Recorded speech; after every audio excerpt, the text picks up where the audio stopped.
Do you think that anybody important in your life influenced like why you became a producer? Oh yeah, my dad. I tell this story all the time. I actually wanted to be a veterinarian for the longest time. So yeah, I love animals. Clearly, that's why I have like a million. She was like, I might have to shoot him in the head out back.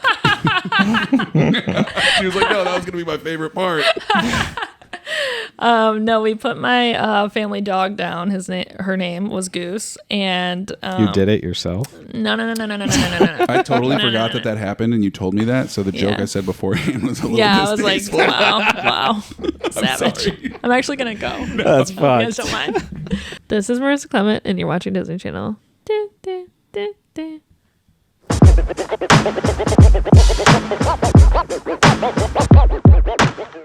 Hey, it's me, Marissa. Welcome to our show. This is the 20th episode of the Dropcast. That's the intro. Usually we do it, but Marissa took over. Our guest today, if you didn't know, is Marissa Clement with a T, no S afterwards. She's very particular about that. And not Clement, just Clement. Yeah, Clement. Thank you very much. It's like Clementine, but you just kind of stop. Oh, I haven't heard that one before. Clement. People used to say that Valentine's Day in middle school and high school. How'd that make you feel? Really good, actually. Oh, well, it was like a cute little like nickname, you know. Welcome. This is Marissa Clementine. She's not a stripper. She's a producer. I actually am both. Well, tell us a little bit about yourself. What do I say? My name's Marissa. I'm an Aquarius. Have 2 dogs. I have 2 dogs, one named Darlin, one named Cos. I'm a producer. 2 big dogs.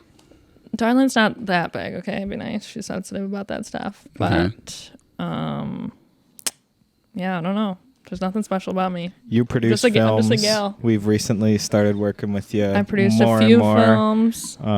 She's big time. She does big stuff, I hear. John looks up to you as a producer. I do. There's a cat coming towards me. The cat he's coming. Baxter's making an appearance. Give Baxter a mic. Come here, Baxter. So yeah, Marissa's she works in and out of Detroit, all over Michigan. Actually, we squeezed her in at the very last second because tomorrow, where are you going? Tomorrow, I'm filming in Detroit until Thursday, and then Saturday I'm going to Barcelona for a production. I thought today was Friday for some reason. Yeah, Saturday you're going to Barcelona. Do you want to talk about that? Sure. I'm going to Barcelona for an Herbal Essences commercial. Okay. It's a 1-day shoot. Is that cannabis or no? It's shampoo. Yeah. Oh, it's like Garnier. It's hair products. Yeah. I see. Yeah, it'll be super fun. I've never been overseas before, so. Did you get your passport and everything? You already have it? I actually got it like 2 months ago because I thought I was just like gonna take a solo trip to Italy this year, and then this project popped up. So well, you work. If people talk to me and Trey all the time, they're like, "Well, you guys stay busy, but you don't stop. Like you work more than we do." I have an issue. I have issues. It's a lot of work. I just keep going and going. Yeah. But And you actually just got off set and drove right to here. Yes, I did. I just worked all day since 6 a.m. Yeah, and it's what time is it now? It's like 8. You're actually in Ann Arbor too, right? Yep, I was in Ann Arbor yesterday and today. So we didn't Detroit get the call. Actually, you did, and he said no. Oh, well, we got the call the morning of. The call for bitch 20 minutes before, like, hey, somebody didn't show up. Can you show up? We got the call for bitch work. It's because you guys are my bitches. What can I say? My God. I at least want to be your assistant. Come on. I thought you were going to Barcelona for like a month or something. Nope, just a week, and then I will be back. I'm going next year to Barcelona. That'll be fun for a wedding. Oh, whose wedding? That'll be super fun. Our Florida friends actually that don't have any correlation with Spain or anything, and they were just like, "We want it in Barcelona." It's like, well, Marissa can give you all the dope places to go. We're gonna turn it into like something bigger to where like we're staying. Yeah, you need to go longer, for like a week or 2. Yeah, it's not just flying for the wedding and fly out type thing. Have you been overseas before? I've not. I've done a lot of Caribbean traveling, I would say. I've been to like most of that stuff down there, but have not gone across the pond. Me neither. I'm excited. I'm so excited. You know what I'm realizing is that we need to have our guests in this chair. Ooh. Yeah, Baxter is on you. We need to have our guests in this chair, Trey, so they can look at us because her head is turning. Do you want to switch? We can do a live switch her right head is now. turning. Do you want to do a live switch? Yeah, I actually thought that. Like as I was let's like, do that. All right, never before done on the Dropcast live one time and switch one time only. Here we go. Mics. while Baxter's in the shot. Oh, he just jumped down. Oh, yeah, buddy. All right. Yeah, it is so much better. Wow, welcome to the couch life, bro. Love it. Okay, so we started working with Marissa about a year ago on a shoot, which was a feature film called D-Bass, which is Don't Be a Stranger. And you actually produced that through and through, right? Sure did, yeah. Yeah. I need to readjust my mic though. Okay. Our audience is going to hate us. Okay, we're here. That's why I said you guys need to do you cuts. extend. All right, you can extend it. I mean, Can you guys hear me loud and clear? That's how we need it. Fuck. Just so extend Grandma. extend that little piece right there. Sorry. No, No. You can tell she doesn't help really her out. Help her out. Technical difficulties. That's why my job's my brain and not physical labor. I really pictured you as a grip. What do you mean? Do you guys think the cat will come to me? Eventually. Let's be No. honest here. Okay. Copy that. I got to pet it once. And the very first time I met Marissa, I was really intimidated because you were just like, meow, meow, meow, meow, pointing your finger and telling Is that me, what I do? You go over there. You go over there. I meow. Well, that's what I said. I was like, man, she can go from hiss to hiss like in a second. Like, like, you're fucking up. Get over there. No I do water. not. You don't get lunch anymore. I do not. No, but Liar. you hold down the fort, and I think it's pretty impressive because there's just like a lot of things going on in productions, especially those larger ones. Yeah. Let me reel it back just a second. You've held back lunch Never. to someone? I would never. She did it to me. Liar. Okay, that's Liar. fair. He doesn't Just get to kidding. eat. That's He's understandable. lying. Just kidding. But particularly one of the bigger shoots that we were on a couple weeks ago. Can we talk about the auto show one? Mm-hmm. Yeah. The Chevy shoot. So me and Trey have done like a lot of stuff, but the morning that I showed up and there was like 4 semi trucks that were like all there, and there was like, you know, park rangers everywhere, and I was just like, dude, this is huge. Park rangers that weren't doing their job nonetheless, but you know, Oh, that's they were trying besides the their point. best. I mean, They're They trying didn't their like best. me and Trey. they were told letting them- people in left and right. Well, we got there early because like we were supposed to, and then we showed up and they were like, "Are you guys here? Like, what are you guys here for?" And I was like, "We're here for the Chevy shoot. Like, this is where we're supposed to They're go." like, are you guys here? You're just like having an existential crisis. No, You're what- like, I don't how know. did- Am I here? How did they word it? No, what did he they says, say? He says, "Oh, you guys are working this?" Something like that. Like, are you sure you're working? You sure you're here for the Chevy shoot? I was like, "No, dude. I just know about this one specific location at fucking 6 o'clock in the morning." He's like Exactly. Kyle at like Apple Pie, Sigma Pie. Like, who do you know here? Yeah, You're just exactly. like, fuck. And I was just like, kind of looked at Trey. I was like, "Do I like look that ugly?" I don't know. I'm like checking my Just hair. Like, scrub or am I something. that? Like, do I look that homeless? Fuck. And No, so that then we was a showed super up and I fun was like, shoot. this is where we are. Like, everybody knows that we're not supposed to be here. And then No. imposter syndrome set in. Oh, I'm just kidding. Imposter syndrome is real though, bro. Yeah. That Day one's one not of that easy. shoot was a little rough for me Why? Let's 'Cause go I into just- it. because I was Well, on the. Let's I was, air out our dirty laundry. I was shall we? First out- of all, tell them about the lack of the call sheet. Yeah, some productions don't do that. I didn't even really notice. Yeah. I knew where I was going, Yeah. but But a call sheet Just- usually has weather and other things like that. Maybe we cut this bit out. I could have. Wait, yeah, that's what you said. You told me you were Got like, it. some productions don't Got have it. that. And I was like, Got it. oh, I guess they don't have that. But now I'm realizing you just didn't do it. No. That's not the case. It's like I can't talk about this on the podcast. Okay. Well, then. What, the lack of call sheets? Yeah. So we'll just get our helper to delete the last like 3 minutes. Let's just start over Okay. because we did a live switch and everything. Okay. We're not gonna cut it. Yeah, we're not going to cut it. But then so, tell us- anyways, tell us- yeah, sitting out in the fucking rain with in a chair. Oh yeah, you Was- guys was were great. I doing got a- lockups in the rain. Yeah, lockups of a trail with no one on it. I And thought you lots- said that you except had like for- a fun moment. Weren't you like doing something? I was whittling sticks. Yeah. That also- sounds like fun. I was texting Trey, and Trey's phone died. And Well, he was yeah, like, "Dude, that's my why I phone's was- on less than 10%, and I was like, "Ooh, That's that why I was sucks. whittling sticks. Whittling sticks sounds like so much fun. I mean, for 2 hours, it was in the pouring rain was pretty fun. I forgot to cancel my therapy session that day, so I took my therapy session in the woods Savage. on my Absolute AirPods, savage. and I was like, "Yeah, if I cancel it, it's going to be like expensive, so I'm Yeah, just not you going to can't. cancel it." You gotta just do it That on was the clutch, job. yeah. And my therapist was like, "Is this just what you do all day at work when you tell me like your job's important, and now you're just sitting in a chair doing You're like, nothing yeah. for like 4 hours?" I was like, "Yeah." It's like, where's your self-worth? I'm actually not even at work. I've just been lying to you this whole time. that don't work. But how did you get into producing? Tell us about that. Hang on. Overall, I don't want to talk too much shade on that shoot. Besides sitting there whittling my mind away, it was a great shoot, great opportunity, great people on set. It was fun. Day 2 was a blast on the Day 2 was insane. On the Boy Scouts camp there. Oh yeah, it that was really so much fun. Yeah. And just for our audience who doesn't know what we did, it was this Chevy shoot. So it was like a Chevy commercial for the 2024's 2024 Silverado. Yeah, right. For the auto show. So they had. I don't think it was for the auto show. It was. Yeah. All right then. Yes, it was all this stuff. Damn, cutting it close. We're gonna cut that piece out. Why were they Kensington Metro Park? Hang on, hold up. For like next year's auto show or this year's? It was for this year's, yeah. Why do they do it that close? Don't know. And they're just Chevys like scrambling to get their Don't know. I'm truck not a out? part of that. I'm just a part of production, and then you guys can have the footage and have fun. I was just gonna say because that's like a week out from auto show that we did. No, it was probably for next year's then. Yeah. I don't know. I mean, they could have thrown it together. Who knows? I have no idea. It's showbiz, baby. But yes. What happened was they were driving the Silverado up and down these beautiful long nature-like roads with trees in the background and everything like that.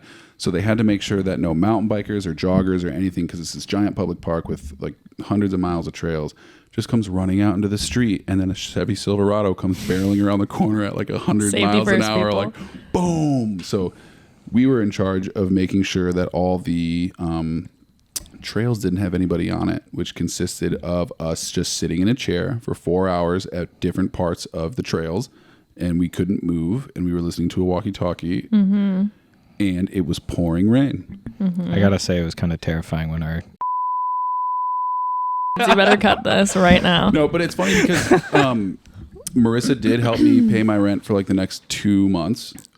That's really nice. I do appreciate that. And I love working. Because you guys were doing the untold weddings. Oh yeah, that was fun. Oh yeah, shot a couple weddings, but other than that, just bringing me on and Trey on to a lot of different things. Also helping us meet a lot of different people in Detroit. Trey didn't because he had a migraine, but I went to a really cool opening of an editing house.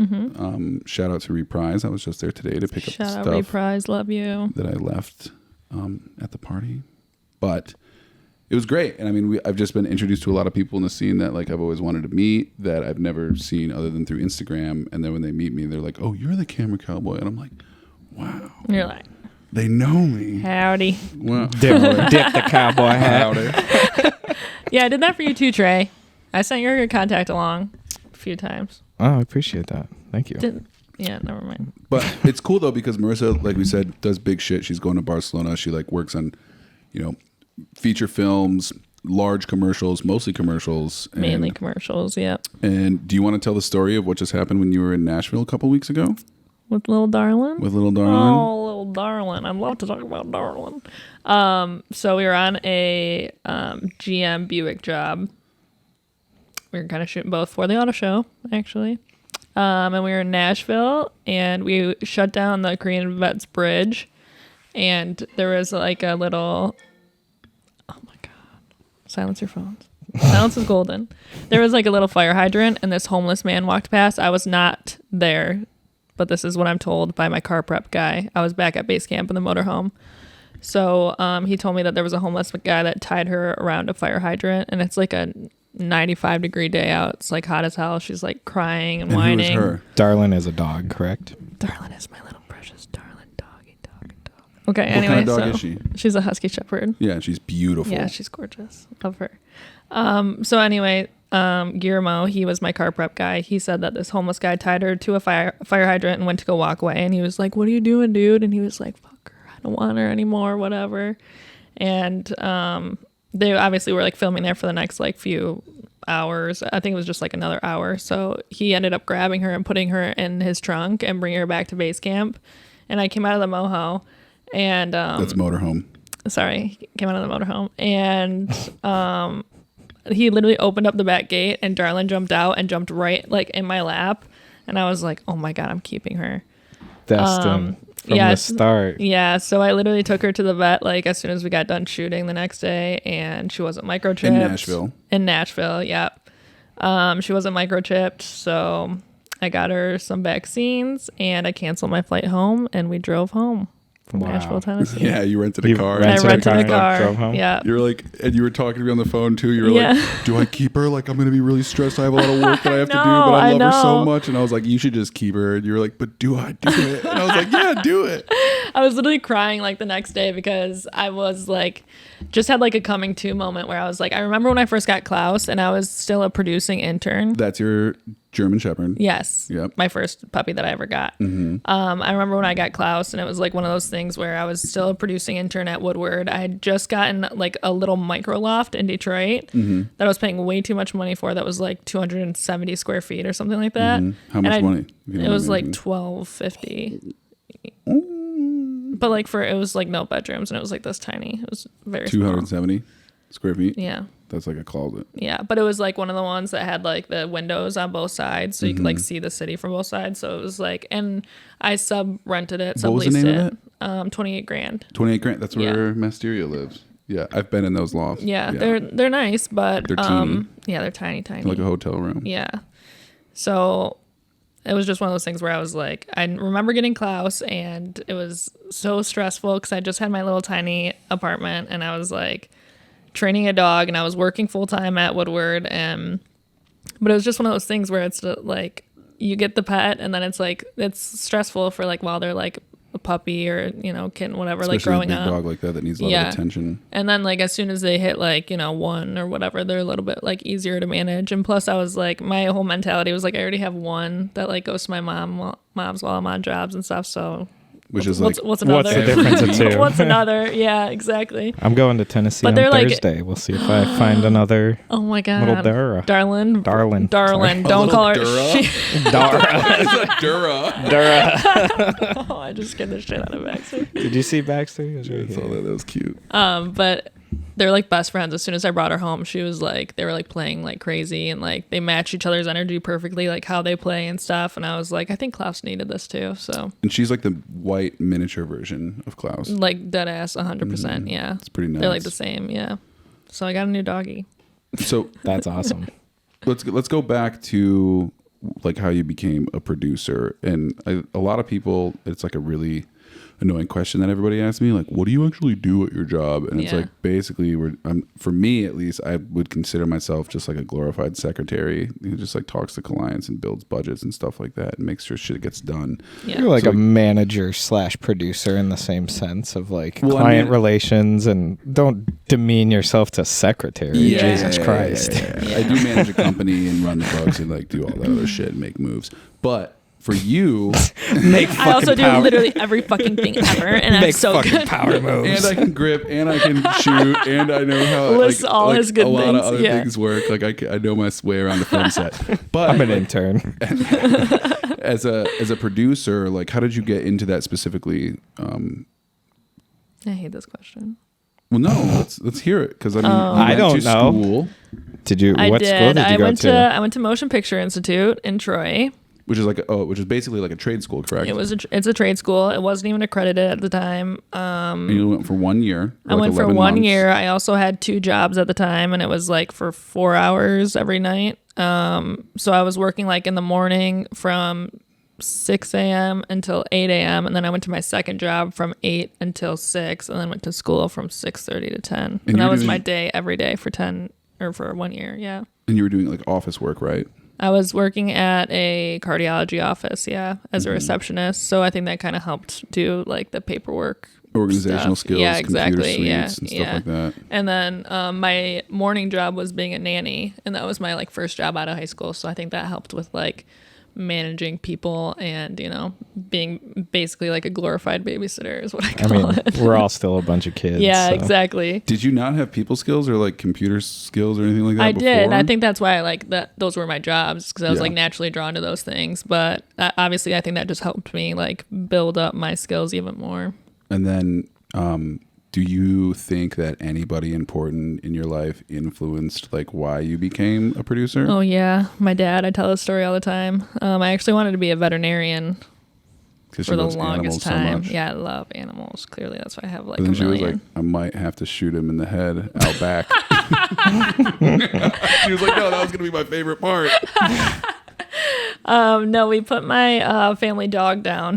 Her name was Goose, and You did it yourself? no. I totally forgot that happened, and you told me that. So the joke I said beforehand was a little I was like, distasteful. wow, savage. sorry. I'm actually gonna go. That's You guys fine. don't mind. No, we put my family dog down. She got sick when she was only like 9 or something like that, so we ended up having to put her down.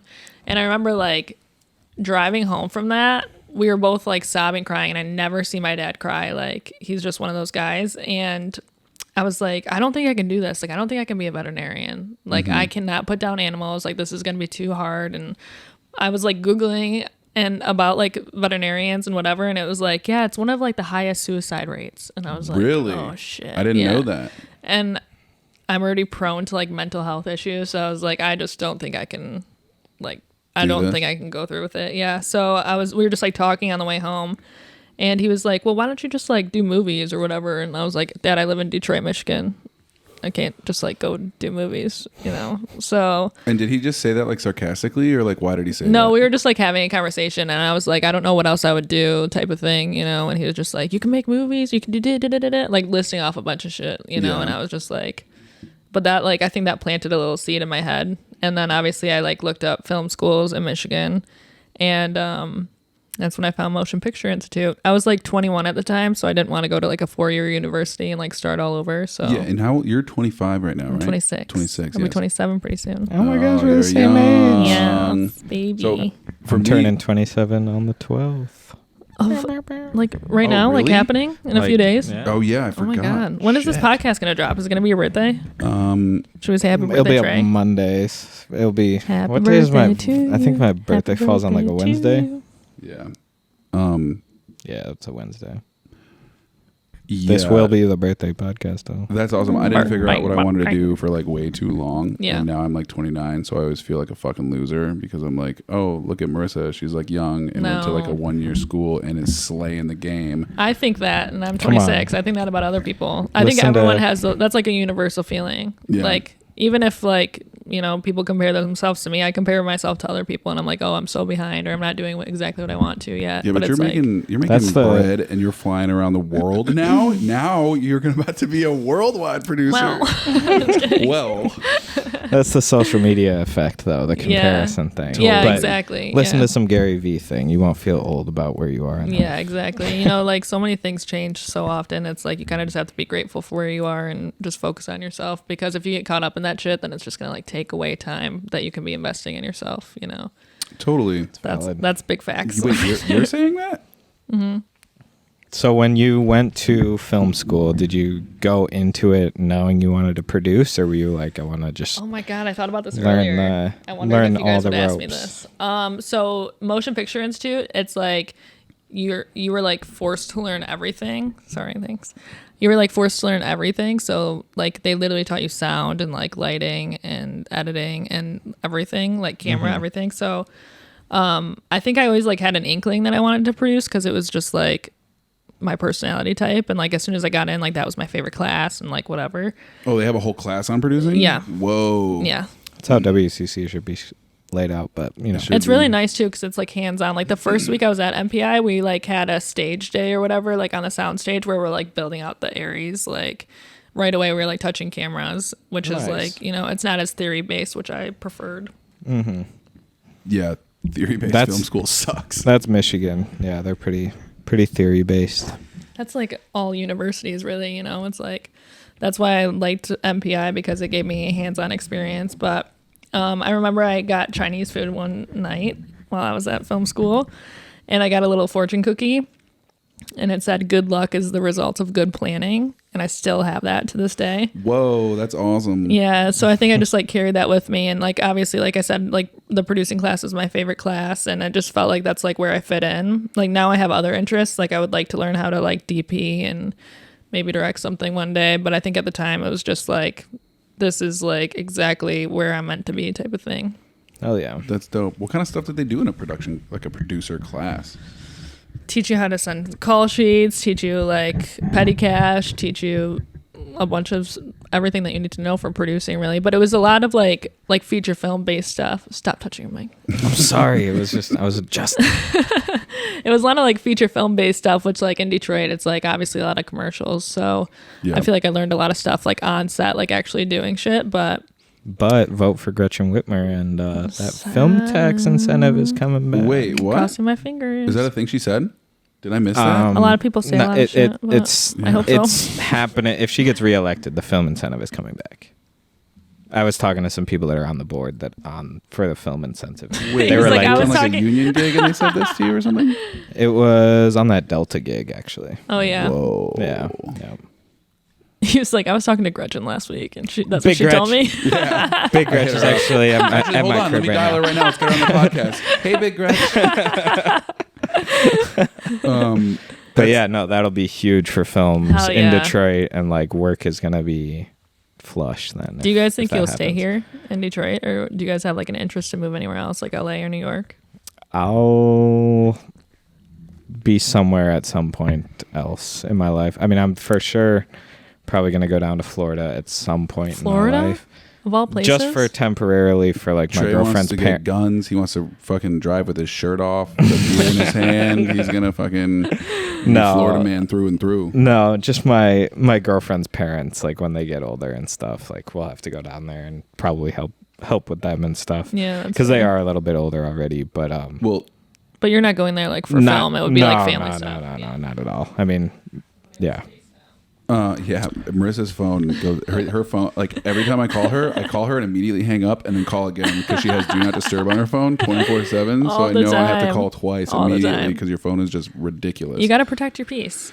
I was at a wedding the other night. I was at Dimitri's wedding actually the other night. How was that? It was super fun. Beautiful wedding. Everybody was dressed to impress. Oh, that yeah. looked like a ball gown. You have but it looked like it was in a ballroom or something. It was. It was at Henry Ford something, Lovett Hall. I don't know. But anyway, so I was like sitting with all our film people at our table, and I was like, do you want to know what it's like to be a producer? And I literally just like showed them all my notifications that were happening, and I was like scrolling for like a hot minute, and they were like, oh my God, I could never do that. But that's why I keep my phone on Do Not Disturb. It's anxiety inducing for sure. Yeah.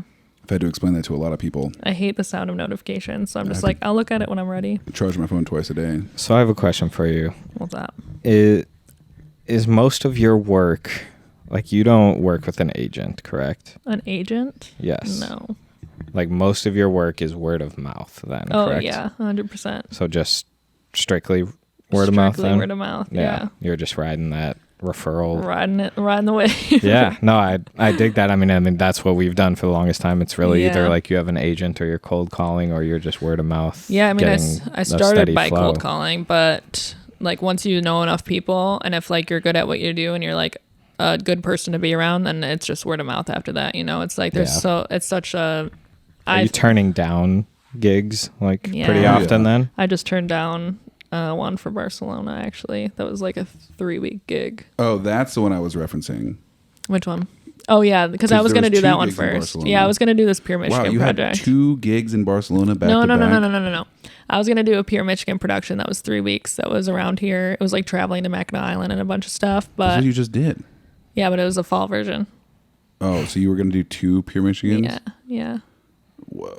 So instead I took the Barcelona trip, which is only a week. Go to Barcelona. Yeah, because I just like I needed to like okay, I'll travel for a week and then I need to like Holy chill. Shit. I thought you were saying that you turned down 2. Can you imagine? I'm like, yeah, every country is like calling me right now, guys. Like I'm in high demand. Jeez.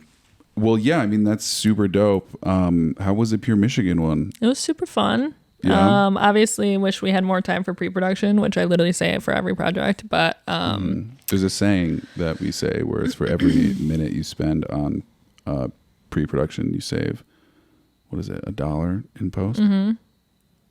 It's something like that. Don't know what you're saying is, but I totally get it. Yeah. Very valid. You know what I'm talking about. Yeah, exactly. No, but it was just a project that was put together pretty quickly, and it was like a beast of a project. It was 12 shoot days. We went to a bunch of different cities. I was traveling for like 3 weeks, but I had like some of my best friends on it, so that was super fun. Besides you guys. Well, that's the thing about film. I mean, you're doing cool shit with your friends. Yeah, that's why I'm so glad that I like fell into this career because I honestly don't know what else I would be doing. I feel really bad for the people who don't know what they want to do in life, and it makes me really, really sad because I feel very grateful every day to know that I love what I do and that it's also paying me, and then I can also like build my own schedule and do like good work. Because a lot of people, you know, if they don't like their jobs, they're like, well, I'm just gonna half-ass it because fuck this place. Yeah. But for us, it's just kind of like, wait, we have to stay a couple more hours. I know. Like, whatever.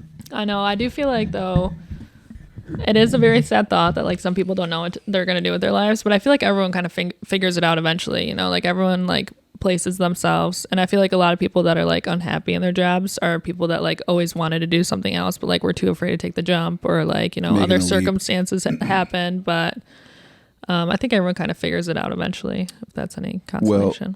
We don't like to do plugs here without, you know, money incentives, no free advertisements. But for anybody who's out here, what was the school you went to? Motion Picture Institute. Motion Picture Institute. fun. Yeah, I mean, it's right there. If you want to do it, just go for it. You Yeah, know? it's in Troy, Michigan, and it's only a year long. So, And it's probably way Yeah. cheaper than most colleges. oh yeah, big time. I think it was, I don't even remember what it was, but I paid for it out of pocket. Like less than $5,000. No, I think it's like 10 to 15. Oh. But still, it's like 1 year and then you get a certificate. I don't know about that at that point. But still, it's like you learn everything on a film set for 1 year, and then you can like either decide you want to do this or you decide you don't want to. But it's like, at least you took that leap, you know? Well, I want to tell all my friends, I tell them all the time where it's like, dude, if you don't know what you want to do, just start gripping. Like, Oh my you God, can do yes. it and make so much Yes, money. you literally have no idea how many people I'm trying to like get into the film industry. Like my little brothers, every single time I get a project, I'm like, do you want to come PA? Like, Yeah. I just want to, and like my mom, I'm always like, you should start like a craft services business. Like, Yeah. I just want to get everyone in the business because It's like I try to plug Sean in for craft services all the time. who's Sean? We've Sean's done my it a buddy. He's couple a chef times. guy. Oh, the one that was going to do D-Bass. Yeah. But he was too expensive. Too expensive. But it's Can I that vape good on shit. this? Of course you can. I've been doing it the whole time. Okay, don't look at me, anyone. But yeah, so like then, I mean, you're actually also kind of big on TikTok, right? You got like over 10K Oh my followers. God. Yeah. Right? I'm so big on TikTok, No, dude, but your TikTok is, you're like, such a big following. this is my day in the life of a producer, part 1. And like, if Part you're curious, 100. you can go look, and your progression from like the things you were doing years ago, like it's yeah. still happening and snowballing into bigger and better things. Yeah, I have mixed emotions about social media, but one of the things that I absolutely love is like it's almost like a digital diary where like you can see that growth. Like, yeah. So it's like readily available. Like I look back at my old videos and I'm just like, oh, that was the project I was working on then. Like I remember like dreaming about projects that I like can work on today, you know. So that's really nice about it. But it just started, like TikTok just started as one of those things for me where I was just like, oh, I think I have a cool job, and like I want to like, you know, share this with people, because when I was like younger, I always wanted somebody that I could be like inspired by and be like, oh, I can do this too, you know. It was just so like not attainable for me back then. So if I can even give like somebody like a glimpse of hope that they can do it too, that's like enough for me, you know. If you can dream it, you can achieve it. You just got to get off the couch. Fair enough. Couch potatoes. You hear that? We Spend a lot of time. just shame people into chasing their dreams. Get up off your ass and grip.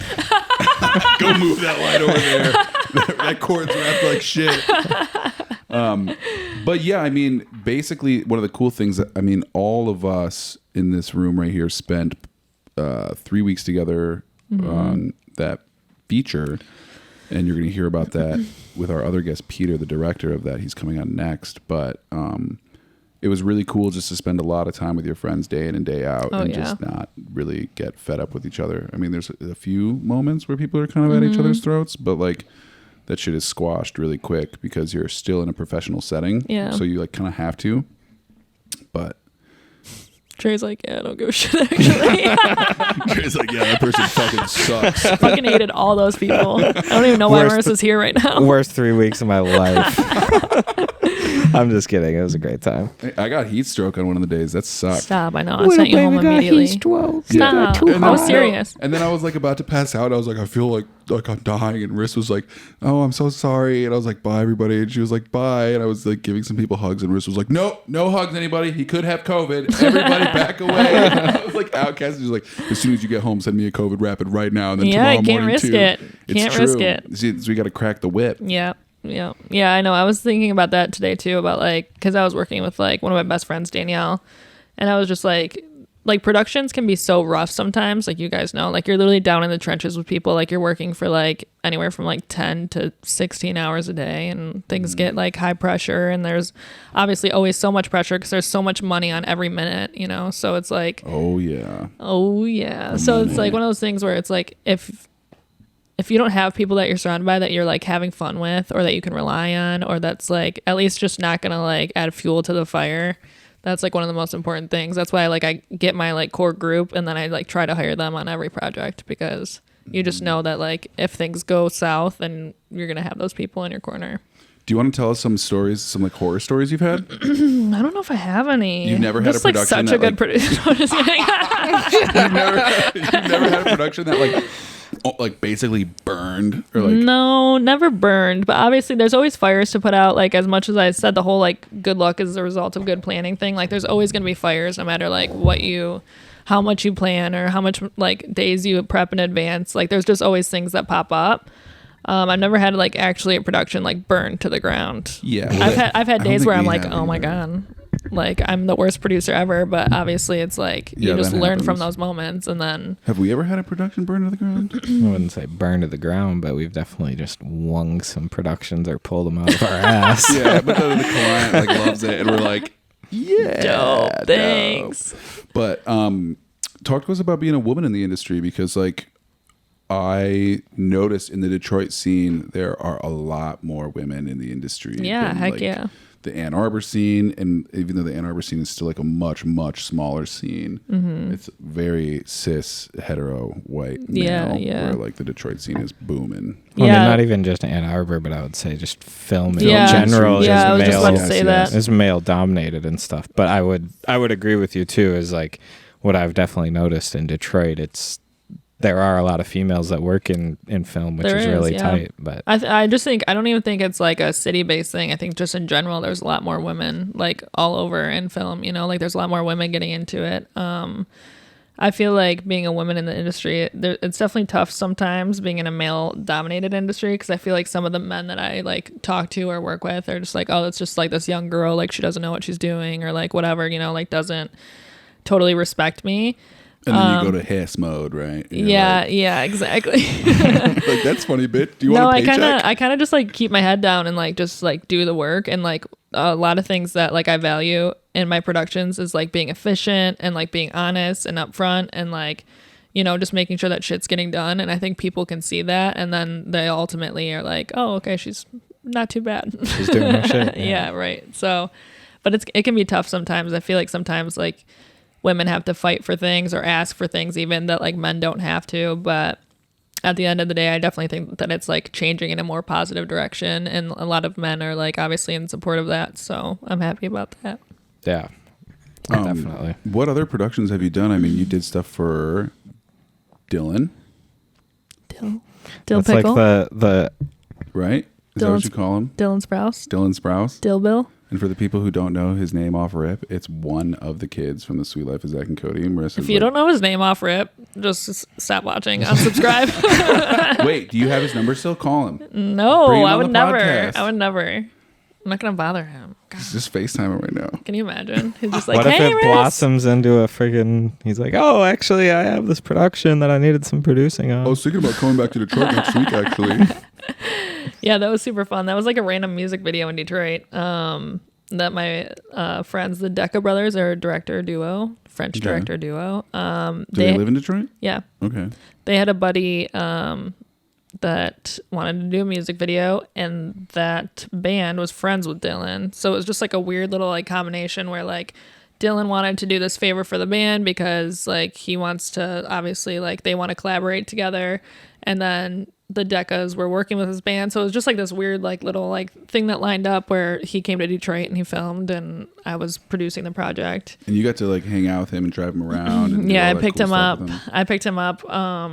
I remember the first day I picked him up, I was in my little tiny Chevy Spark that I had at the time. Yeah. And it was like so filthy. Like I literally have been working for like 6 months straight, like hadn't cleaned it. He was like, oh, no limo? He's like moving around like McDonald's bags and shit, like trying to get in my car. No, I'm just kidding. But I remember like he sat in my car and I just looked at him, and the first thing I said to him, I was like, wow, in the flesh. And he was like, yep. And I was like, okay, anyway, like, let's What drive kind of music off. do you like to listen to? Yeah, that's literally how it went. Do you want to look through my CDs?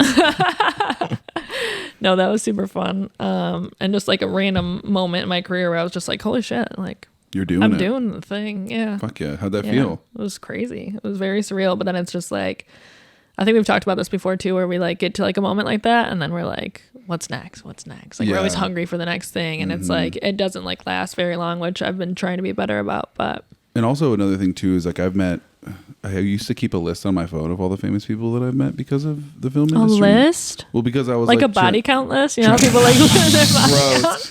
You know, I was like, oh, this person, that one didn't count. This person, but yeah, but it was just kind of something that was like good for me to like reassure myself that I was still doing. You said a famous people list. Yeah. Trey thinks this is hilarious. But I'm sorry, what did you say I was good for? Were you like, it was Roddy good to, like, help Rich, 0.5. Roddy Rich's manager. Yup. No, I mean, it was just something that like I was like never really felt confident about myself throughout my whole life or the things that I do. And like when we first started doing this thing, it was just kind of like, holy shit, like I guess I am not like a huge worthless steaming pile of dog shit. So it like kind of helped a little bit, but meeting your heroes was one thing that happened to me because like for example KRS-One, when we got to meet and like talk and interview with him, like he was a guy that was like super influential to my life a lot. And then I met him and I was like, holy shit, this guy is like a really old like heady man, but he's also kind of like out there and you know, and then like there was a couple of other artists that I'm not going to name that when I met them they were like all pilled out and stuff, and I was just like, oh man, never meet your heroes because it's like so soul crushing sometimes. I know. But Everyone's just regular people too, and That's some, the thing. some yeah. regular people. I feel are like as soon pieces as of like shit, Dylan so. got in my car and we were driving for like 5 minutes, it was like I was with one of my friends. Like it wasn't like oh, holy shit, this is life changing. No offense, Dylan, love you so much. How but- was this sweet life of Zach and Colby? No, it was super fun. But yeah, like you said, people are just like real people that it just felt normal, and you know, you just continue working, get the job done, and whatever. what are some other cool things in your career that you like pride yourself on, or were like life changing moments? I think honestly, just like being where I am in general at my age, I really have to like take time sometimes to like actually like step back and be like, wow, like I'm only 26 and I like got my career, and you know, I'm very fortunate and grateful for that. But obviously I worked my ass off for it. Yeah, you work a lot, dude. Yeah. Like I sometimes worry about you. And I I'm think like, hey, everyone are you worries about okay? me. And then you're like, yeah, I'm great. But I'm like, yeah, but like, how are you actually? And then like, if you're feeling it, you're like, oh my God, okay. But sometimes, no. Yeah, I don't know. I don't know why I do it. It's just like the job calls and you do it. Yeah, well, the just, money's it is there what it is. too. That's so. the thing. It's like, you know, I have my own house and I have my dogs and I want to retire early. So you just do the work now and then put your head down later type of thing. Yeah.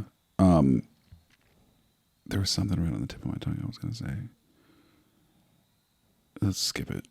Come back. We'll circle back to that we'll one. circle back to That was so corporate of us. We'll circle back. Circle back. What else? What else is new? What were you doing yesterday? I was on set. Yeah, but like, I'm what gonna was give it for? COVID to this mic. Hang on, you were Let in me spray you were it in down. Ann Arbor today too. I was in Ann Yeah, Arbor well, yesterday, yesterday and too. today. Yeah.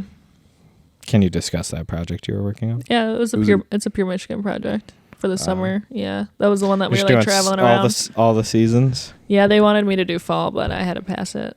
So Oh, okay. I see. because I was what going you- to Barcelona. But it was cool because it was at the Blue Llama, right? Yeah, the jazz club. I love the Blue Llama, so that was fun. They I've got actually in on never been the. there. They got in on the Pure Michigan ad. They're not even that old. They can't even They've be been there for like 3 or 4 years Pure now. Michigan know. staple. I mean, it's a great jazz club. Don't get me wrong, but Yeah. like, Well, it's a jazz club on the main street of Ann Arbor. Like that shit doesn't exist anywhere else Yeah, besides right. Detroit. Right, so. right. you go out to Farmington Hills. They got some sweet jazz clubs out there. How I have didn't you guys know been? that. What are you guys up to? I feel like I haven't seen you in forever. I went mountain biking this morning. It You was did? great. Yes. Was it bailed. fun? He You bailed bailed. like What'd a you little do? Why? biatch. He said, "Oh, it's gonna be cold. My lungs will hurt." As he takes like a huge that's rip from his exactly face, what I he's like, said. my lungs. Yeah, I literally said like my asthma acts up. It does in the cold. And as we were starting biking, let me mention it was 65 degrees. I could have done it, but I decided to go grocery shopping because I was sick of eating ramen noodles. So that's good. That's good for you. I did self-care stuff. Point like is that. that you committed and then you bailed. Yeah, the point is that you're not a man of your word. Just has like depression tonight. Like, oh fuck. I was just in Arkansas though for less than 24 hours. For what? Working with the artist Mersive that I do like all that live event stuff with. How's your bug collection going? I need to see those. He just bought more. I just bought some more. Did you get a butterfly? It's gross. I have a bunch of butterflies that they're drying right now. I just spread them all out. Nice. I might do like just some straight photos of those ones, but I bought frames that I'm just gonna frame those butterflies. So. I love it. If you guys haven't seen Trey's photos yet, you have to go look at them because they're there's beautiful. a select few. Yeah, I haven't published all those. You need to get like signed with like Nat Geo or some shit. Like dead ass. I want to get.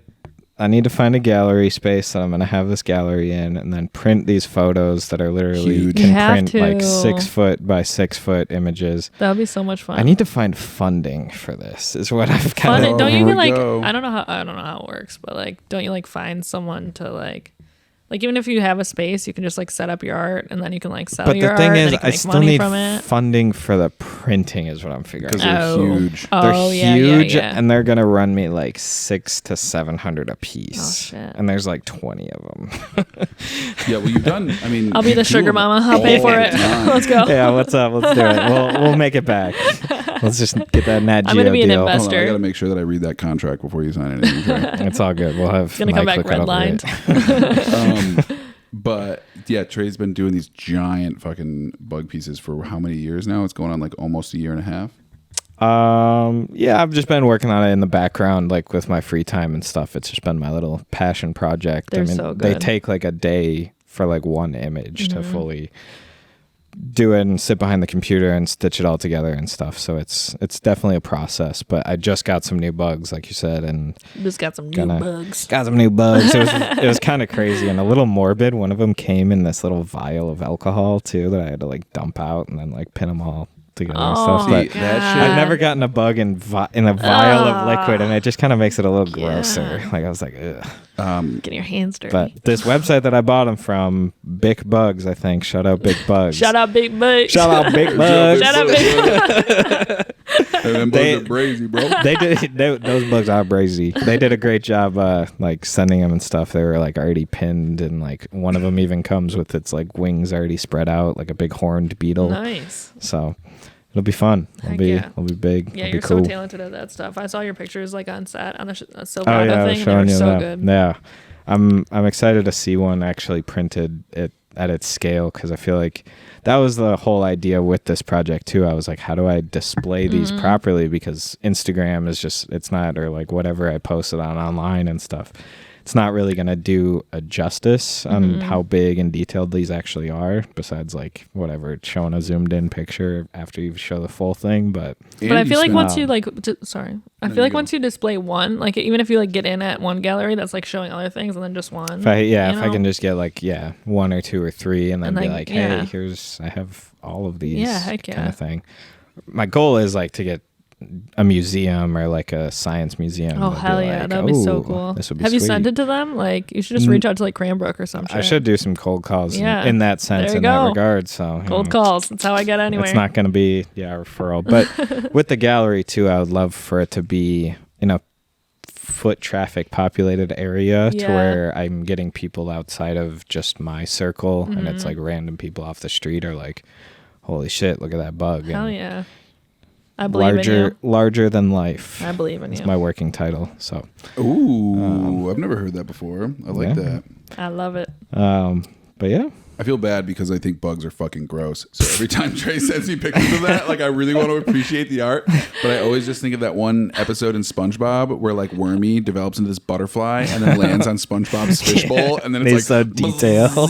like that scene used to freak me out when I was a kid. And I love how like, Trey just talks about it for like 20 minutes, like his passion. And you're like, yeah, bugs are fucking sick. Fucking gross. no, but Fuck I mean, bugs. I do appreciate it though because you do make the bugs literally perfect. Like, they look better in your final prints than when they actually come.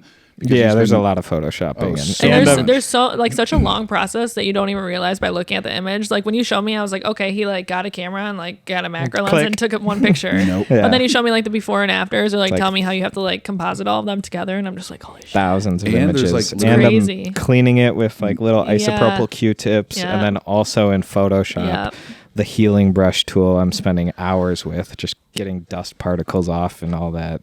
Yeah, like the little, Craziness. like I've seen you take away like all the little microscopic hairs that just come in the dust particles that are all over these bugs. Yeah, when you're working that close, you wouldn't realize like the smallest speck that you wouldn't even be able to see is like, bing, like huge on there. You're like very talented, Trey. Very talented guy. Well, thank you. I play with bugs in my free time. if they were bug, I can give you my address. If they were alive, though, it'd be a different story. I cannot do that. The only thing that's saving me with that is that they're dead. Like it's just like a little. You're like, figurine. I actually rescued them. They were already dead. It's just like a little figurine at that point, you know. So. Well, I mean, actually, and I don't. That was kind of beautiful. Kill bugs either, just to put that exactly. on the record. That was kind of. He rescues. Yeah, you rescue them. You're like giving them a beautiful last image little of the funeral. life that they lived. Yeah. After I made that joke, John just looked at me like. No, that was so profound. And I was like, wait a minute, those bugs lived a whole entire life and died and didn't know that their image is going to be perfected. Like, I bet like a coroner. I bet their families would really appreciate what I'm doing. I should see if I can send it out to them. Get their address. Doing that with like showed at their funeral. What's that? Humans. Oh, don't. What, like you're gonna start like post-mortem? Like eyeballs and brains. No. No. So like focus stacking, I need the subject to be completely still, and even like a human, like I wouldn't be able to do. Yeah, I think we can find you an eyeball or something. I mean, an eyeball or two. I got two of them. Dead. Kill me. I'll sacrifice myself for the art. For the art. No, I don't think humans are in my forte. I don't want to get my studio that dirty. Your house? Yeah, my studio in my house. Yes. No, you got a nice, like half your house is segmented to this. It's really nice. So good job. That takes good job. But back to our guest, Marissa. Tell us a little bit more about like I said, we were on this Dylan subject, but I still want to hear a little bit more about like the cool shit that you've done. I mean, I feel like everything I do is cool. I mean, I'm not saying that about myself. I'm just saying that like I very much appreciate like my role and the opportunities that I've been given thus far. You know, like every time I get a new project, even if it's like a smaller budget thing, I'm just like, oh, this is so exciting. Like I can't wait to do this, and I just do it like with my full heart. You know, and I feel like that kind of like plays into how I've gotten success up until this point, you know, because everything I do, I just do it completely and fully. And that's the hardest question, kind of what you're asking, like what other cool projects you've been working on. Top 5 favorite protos. Well, right like now. people will come up to me, and I know you've gotten this too, but they're like, "Oh, what's Drop been up to? What kind of productions you guys have been working on?" And I'm like, well, there's this one, and this one, and then like I walk away from the conversation or whatever, and I'm like, oh yeah, we were doing this. Like you just don't really think about all of the ones that you've done. Mm-hmm. When you asked that question, I just put it on my calendar, and I was like, actually, I don't know. I always have to look back at the week and be like, actually, yeah, I was there. apparently, I never knew what I did before. Apparently, without my Google Calendar, I'm useless. Okay, Trey's leaving, so now let's get into the real shit. He's gonna go take a pee-pee.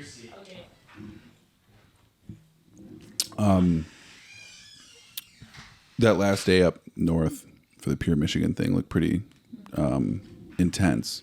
It was like cold and everybody was in their rain gear and shit. Yeah, and it's funny because we're doing a summer shoot, so like our poor talent had to be in like short sleeves and like make it seem like it's summer, you know. But we got through it. It honestly wasn't like terribly cold. Richie, actually our DP, he got into the water with an underwater camera, and the water's like it's like probably like freezing. Yeah, I mean it was probably maybe like 60 degrees out. It was pretty cold, but the water was like so much colder, and you can just tell he's like his body's all red and stuff. We had like a sauna, at the Oh, Airbnb that we were nice. shooting at. So he literally like got out of the water and like ran into the sauna. Oh, Like, you guys were shooting right outside the Airbnb? yeah. That's Ended dope. up like we were supposed to do kayaking, but the waters were just too choppy. So I just kind of made an executive decision to cut the kayaking, and we went with fishing off the dock of this Airbnb. So Well, that's also kind of the cool stuff that you have to do with like the power of your job is like, you know, this has to be safe. yeah, I'm always like worried about that stuff. So, or just keeping an eye on it. So most of the time, like I'm a very like crew forward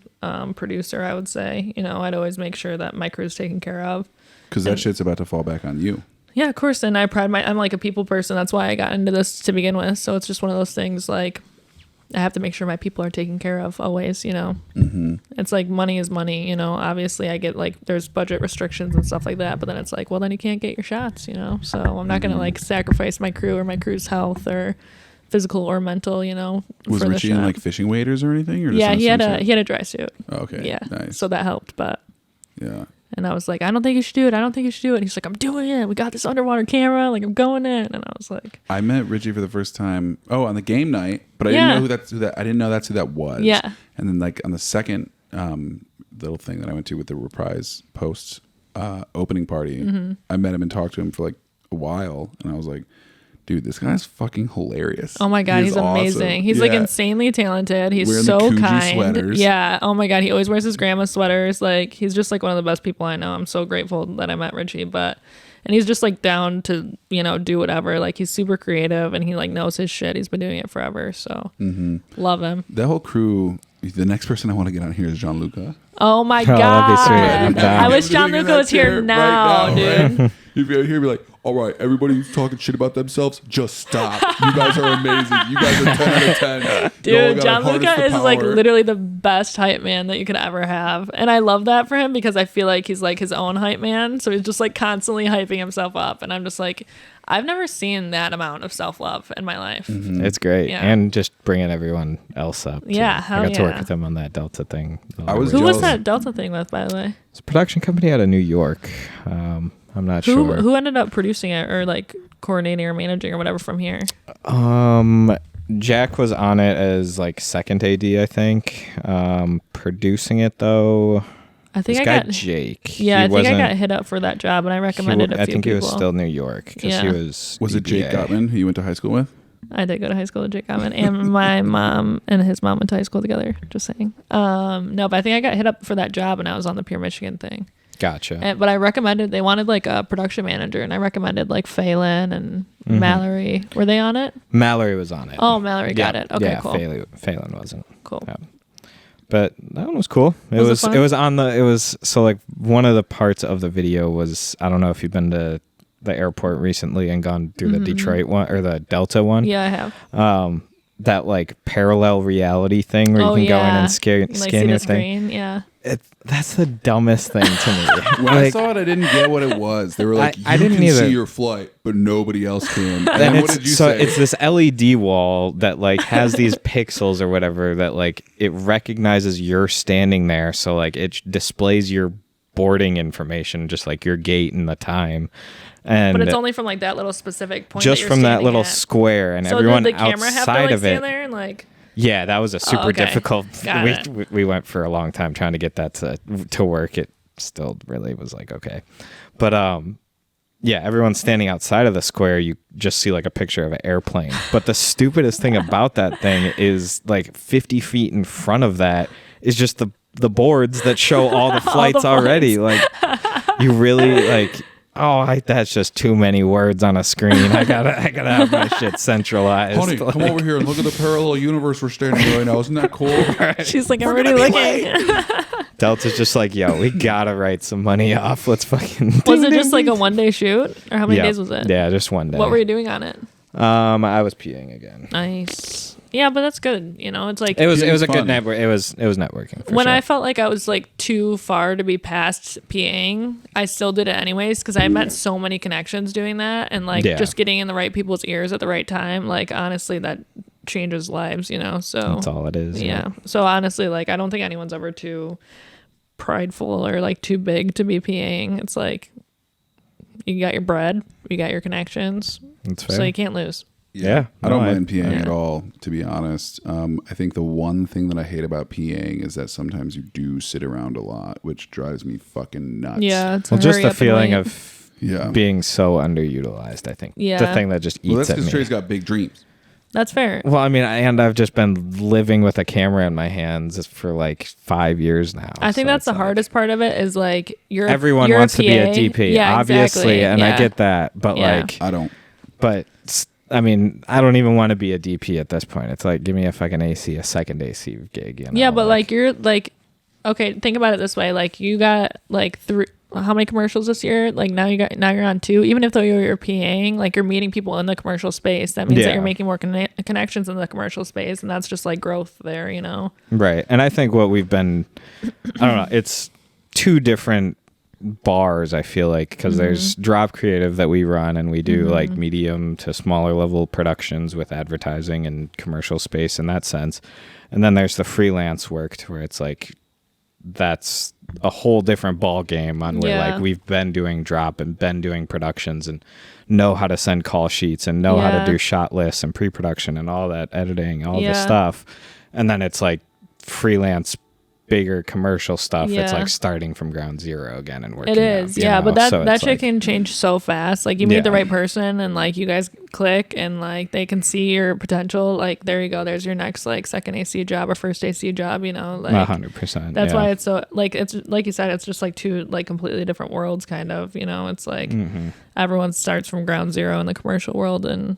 Luckily, we do live in a place where it's like a smaller pond, so you have like more opportunities. But yeah, you just gotta do it. Just gotta make those connections. And for us, we're like moving into a bigger pond every time we go out and work in the Detroit scene. Because, Yeah, exactly. You know, then we just start meeting other fish and doing other fun stuff. And like what I was saying about hating sitting around when I PA, it's not necessarily because, you know, not only do I get bored, but it's like, okay, at that point, I just want to like run over to the grip truck and see what they're doing and like go see what everybody else is doing. So I feel like if you're PAing and you're always looking for something to do, you can always just either impress somebody or, you know, just learn something else because I know all grip trucks are different, but like I know the inside of that advanced media grip truck like the back of my hand now. Yeah. And like Trevor's taught me all that stuff and that couldn't have happened without being like, oh, get me on this set, even though, you know, I'm just going to be PAing. Well, that's the biggest thing too. Like even like that connection right there, like with Trevor, like you can be texting Trevor like once a week, like, hey, do you have any jobs that I can like be on your team with? Like you can actually like be on the G&E team instead, you know? And I think that's going to happen like a lot this in winter. people's ear. I'm probably going to be blowing all you guys up this winter. That's good. That's like honestly what you have to do. Cause like, you don't know how many people reach out to me like one time and they're like, hey, do you have any opportunities? And then I'm like, no, sorry, I don't. And they'll never reach out to me again. But there's like 5 projects in the future that I could have used them on. But it's just like, I just don't think about it because there's like, you know, people that are fresh on my mind that I'm like, oh, this person's consistent and like I can rely on them. Like I'm going to use them. But I would love to like give people, you know, more opportunities and hire new people. But do you want to talk about the new opportunity that you just got? Which one? The one that's like, you know, all of my good opportunities. The one. The contract? The contract. I think we're talking about the same thing. Yeah. That one. Do you want to talk about that? Yeah, that's fine. Okay. What happened? I signed a contract for the rest of the year to be working with a production company that I really admire called We the People. Yeah. Oh, you did it. Yeah. Congrats. She gonna be a full-time gal. Well, Congrats, it's like you did it. Permalance, I would say, but Permalance. Yeah. But now you have from now till the rest of the year. Yeah. But like now you have like a salary job. It's not salary. Oh well. Weekly, yeah.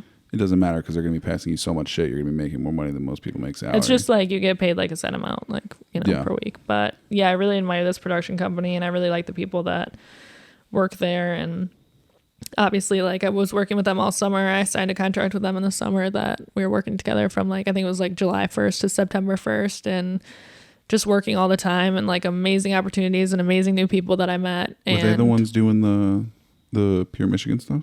No, that was Woodward. They are the ones that did the Chevy shoot, though, for people watching. Shout out.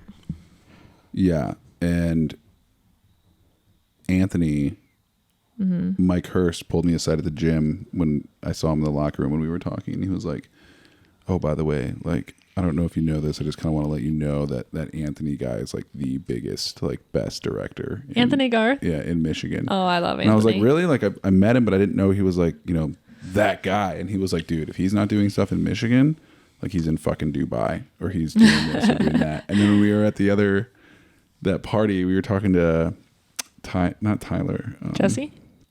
The other We the People guy.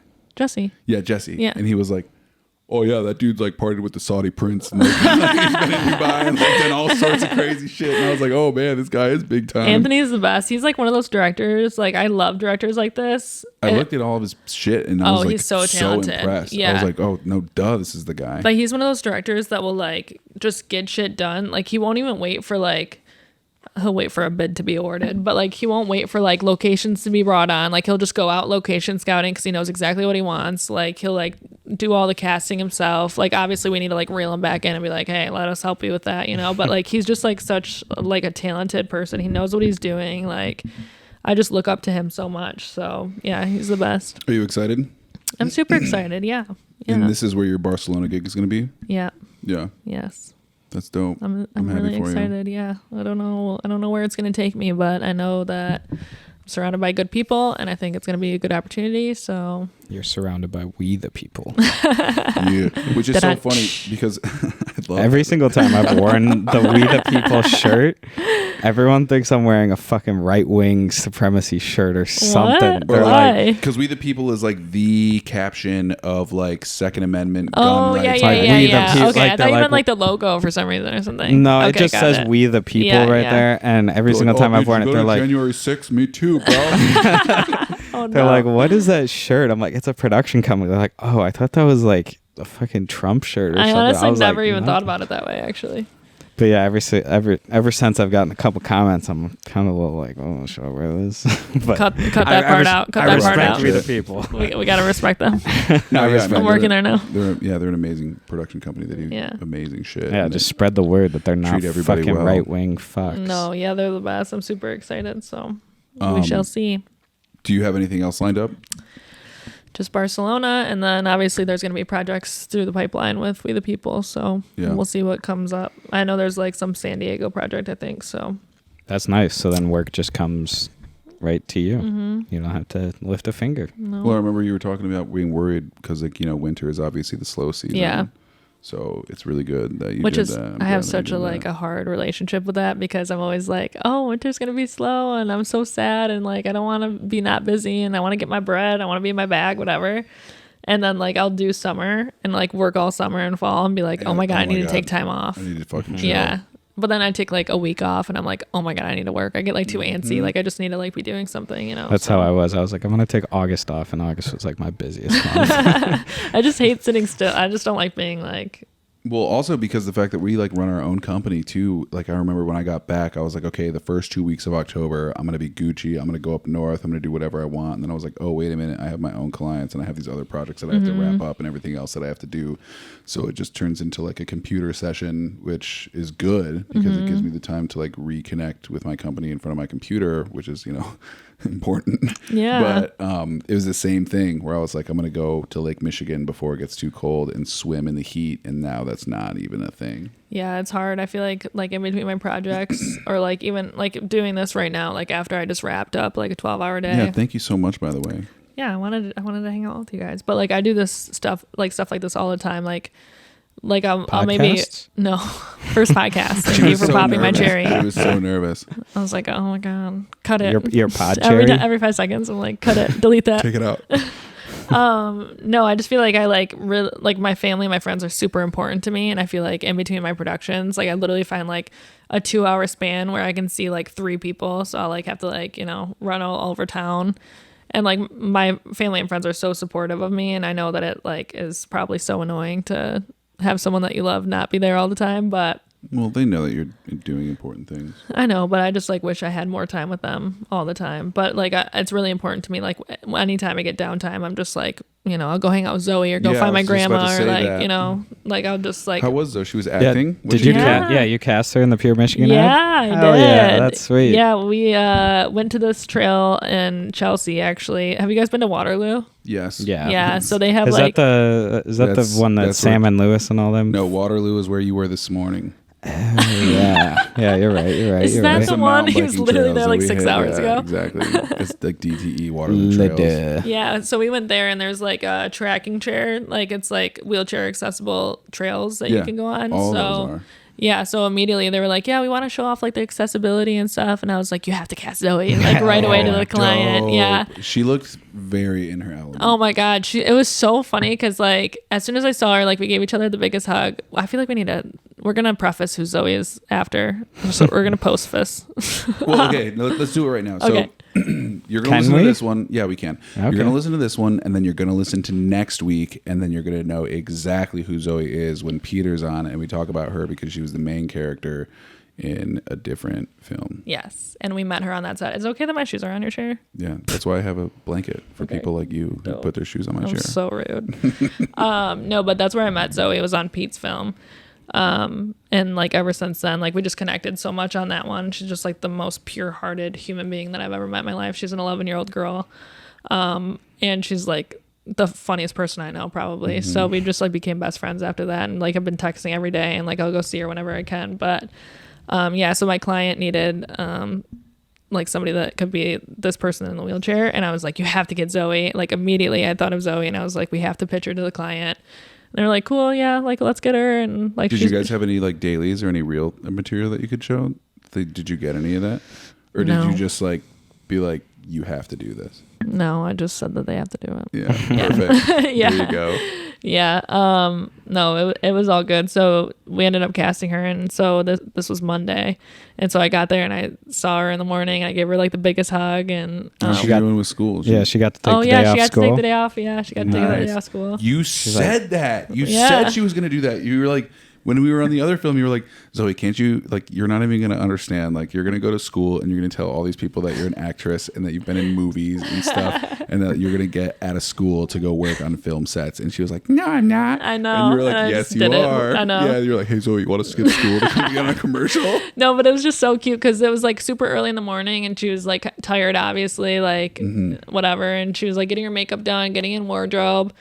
And she was like, yeah, like I'm ready, whatever. And then like as soon as she got on camera, like she was like viewing out those like, you know, little like the long binocular things that are on like docks or whatever. yeah, you know what yeah. I'm talking about? Like the big silver ones. Yeah. She like was looking out there and like literally my director Ariel called action and she was like, oh my gosh, like da da da da da, like so in her Wow, element. Like I was dude, like, that she's is such a awesome. natural, dude. Like Hell yeah. it was so much fun. That's so cool. And then we went to Taco Bell after because She wanted those beefy bean burritos, no cheese. whoa, no. She wanted 4 soft tacos with only meat. Yeah. 4? She can put down Yeah. 4? Yeah. Soft tacos. Hell that's what it was. yeah. Soft The tacos, best. only meat, so no cheese or any of that other stuff. So- I was Wait, close. only meat? Only meat, yeah. Okay, So my okay. clients went out to lunch, so I had like 15 minutes that like I could go get lunch and then I had to be back on set. So like we went to the Taco Bell super close by and we're like, oh, it's gonna be great. Like we're just gonna sit down and eat, whatever. And we go to open the door at Taco Bell and the lobby's closed. So I literally like we just like found this little grass patch right next to Taco Bell, and her mom went through the drive-through, and Zoe's just like sitting on my lap on this grass patch outside Taco Bell. We just ate our tacos, had a little taco date. Man. Hell yeah. It was so much fun. I miss Zoe. Zoe's the best. She's doing good in school though. Like Yeah. everything's doing better. Yeah. She's doing really good. Fuck yeah. We're going to the movies on Saturday. Nice. What you seeing? Lyle Crocodile. Oh, yeah. Have you guys seen the trailer for that? I've seen the trailer, yeah. I didn't know what it was, but Zoe on set the other day was like, "Oh yeah, Shawn Mendes is in it," like, and we love Shawn Mendes, so I was like, "Let's just I don't like even go know who see Shawn it." Mendes is. Yes, you do. Maybe. I'm really bad with celebrities and names and films. Trey, and sing a stuff. song. A Shawn Mendes song? Yeah. Baby, there's nothing holding me. Okay, anyway. So she's like, Shawn Mendes is in it. Let's do it. And I was like, okay, that's fine. I love Shawn Mendes. So I like went to I don't know who this is. what? He has some famous songs. You'd be like, oh, this dude. Anyway. Can I sing a song? Yeah, Shawn do it. Mendes song? Yeah, try No. it. So Come on, Oh, try I it. thought you actually knew. I was like, all right, there we go, boy. I thought he was asking our permission. Like, do you guys mind if I sing Shawn Mendes song? All right. Lower the lights, please. But you guys are gonna go.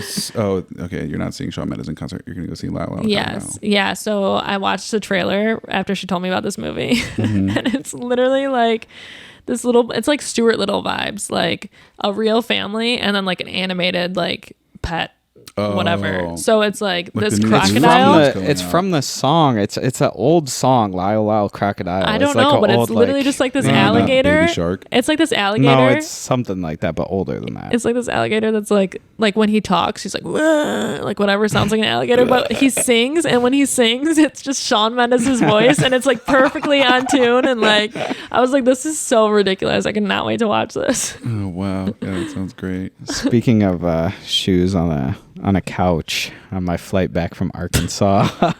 Sorry to completely switch gears here. Anyway, I just back thought to the about shoes. this. Back to the fucking shoes on the couch.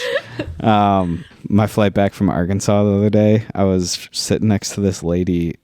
Well, like first of all, I was sitting. It was only like 2 seats right here, and then like a row, and then another 2 seats. It was a smaller plane. leg on your armrest. No, I mean I was sitting in the window seat, and she comes up and she's like, "You're in my seat." I'm like, "Okay, I'll get off and like sit in the aisle if you really want." So I do that, and then she, before we even take off, she takes off her shoes and takes off her shoes, tries to put them in the back of the seat in the little net thing. Doesn't work, and they just fall to the ground, and she's like, what the hell? Like getting pissed. I'm like, what the fuck are you doing? She like then curls up into this little ball. Her feet are like right next to me. I'm like, Oh my god. oh my You should have just god, like grabbed her lady. pinky toe and like she was like, what the fuck? Give me this little piggy. At least you didn't start clipping your toenails or something. Yeah, exactly. I Or mean, peeling people them off. Leave your That's shoes. what I do. I peel them off. You don't have any toenails? Is that why you didn't take your No. shoes off when you came into my house? So I can take that. Trey has his shoes I on. don't care. No, you don't peel the whole toenail off. It's like, do you ever peel off your fingernails? No. I peel my I think it's like an toenails. anxious Little, It is thing. an anxious Yeah. thing. Yeah. little, You I wanna don't do know it. I what don't do it anymore. My nails are long now. You want to know what I do? It's almost even more gross. Well- bite my nails. Bite your toenails? No, I like nibble the little hairs on my knuckles. There's so much lice in that. In yeah, Lice. right. I just God, caught a we're mouse in gonna my cut house. that. Yeah, I cut that part out. Thanks. Delete that. Speaking of mice, Speaking of nice, you guys are I just fucking caught rats. a fucking mouse in my house. Can you imagine if I just like dropped like the hottest gossip ever? I was just like, speaking of mice, you guys are fucking rats. I know what you did. Cut it. Cut it out. Speaking of rats, we were talking about family, and that's just supposed to be kind of a joke segue. I don't think my family are actually rats. But you were talking about how, like, you know, you spend a lot of time so much on production that it's like hard to see your family and friends Yeah. and stuff. But like, I kind of, not with the family part, but with the friend aspect, I kind of like sometimes taking a huge break from my social group because I do consider like you guys and the people that I've been with on productions like my family. Like when I see Trev, I'm just like, oh my God, dude. come Yeah, here. And we're, like, same. the biggest hug. And like, even just like with everybody else, it's like, dude, I miss you guys. Yeah. And actually, me and Trey have said it before, but that's literally why we started this podcast, because like when things got slow last winter and like COVID kind of died down, we were like, dude, we have to do something. Yeah. So, you know, bought Well, this kit. it was the main thing too of like just being on set and everything so go that you don't really get to slow down and just like Oh my hang God, out yeah. and like Talk with talk your with friends. people, you Yeah, know. So dude, when it was like COVID, when it was like so go, and then just like an immediate abrupt stop, that shit was hard. I literally like don't know how I didn't lose my mind. Like I honestly like I think it was like a little bit comforting because like everyone was doing it, and obviously there was like a huge pandemic that we needed to be locked down for. But like even like when it gets slow in the winter times, like I actually don't know how to react. Like if I'm not working, It's which hard. is probably a negative, very negative thing, but like I don't know who I am without work, which is really sad. Yeah, it's really hard, dude. Yeah. I mean, that's what I talked actually with my therapist about last session. We made a list of like, what are the things you're going to do this winter besides Yeah. like drink or like Yeah. not, or like go crazy or do something I did that else, exact you know? thing last year. I was like, I need to like, I went on like a soul searching journey. I was like, I need to find who I am if I'm not working, because I don't want my value to be set in like my career, you know? So like, Yeah, totally. just started like crocheting, like picked up guitar, like took a pottery class. Like I literally just like tried a bunch of new hobbies. I started reading again, like just really like got back to like the core of who I am. So that felt good. that's but super important too, because I feel like so many people will just do gig and Yeah. like work 5, 6, 7 days a week, I and then know. like your life is just set life essentially, and you don't have any outside hobbies or I like know. interests that like you kind of have to take a step back and be like, all right, what do I like to do outside of this, and like really focusing on just being a human Yeah, after like it's long, really important. strenuous, like 30 consecutive day work. Because I will times do and that. stuff. Like anyone that watches this, like especially if it's like an EP that I work with and they know like how I work, they're just like, Marissa will run herself into the ground like I do, because I just like I love to like work. I love my job, and I love to take all the gigs that I can, but I'll just keep going and going, and I won't make any time for myself. So, and like that's what we talked about on last week's podcast too. When Trey was like, "What did you guys do last weekend when you were working?" And I was like, I chilled. It was like the first weekend where like I chilled on this couch and I didn't feel guilty about it. Oh my God, I always feel Grand Theft guilty Auto for like 5 hours, Dude. and I was like, but I didn't feel guilty because I put so much work in it, and I like looked at my bank account and like my heel. I had to like ice my heel because the past month like my foot got fucked up from like standing on it so much, and I was like, this is actually I deserve this. I laid in bed for like one day in the middle of Pure Michigan, and granted I was still like working on my laptop, but like even just like stopping to watch a movie for a second, I was just like, I'm a worthless piece of shit. I never work. Like I'm terrible. Whenever I turn on the Xbox. Yeah, exactly.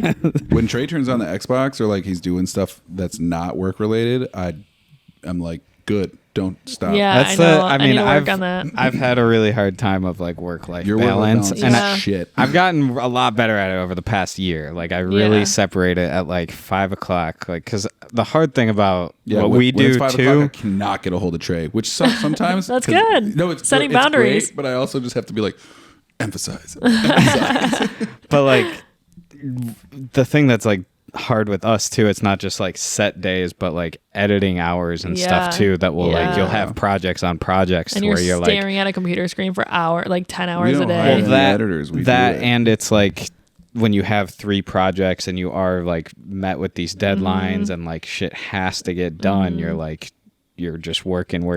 So I don't know where I was going with that, but no, that was separating. That was a complete thought, I think. Yeah, separating just work-life balance. I also think very important. I feel a lot better now. Like after last winter, I like went through like the deepest depression of my life probably, but like I said, I picked up all those like hobbies and like started reading again and stuff. But I feel like I was like now, if I were to like get slow from work and like not have any work come in or like to say no to jobs, I would feel comfortable and happy, like just chilling, which is like, I couldn't say that before, before I'd be like, oh my God, I'm not gonna have a job. I'm gonna like go down that rabbit hole and da da da da da. Well, this is actually the first fall that I've had, I think, ever that I've enjoyed.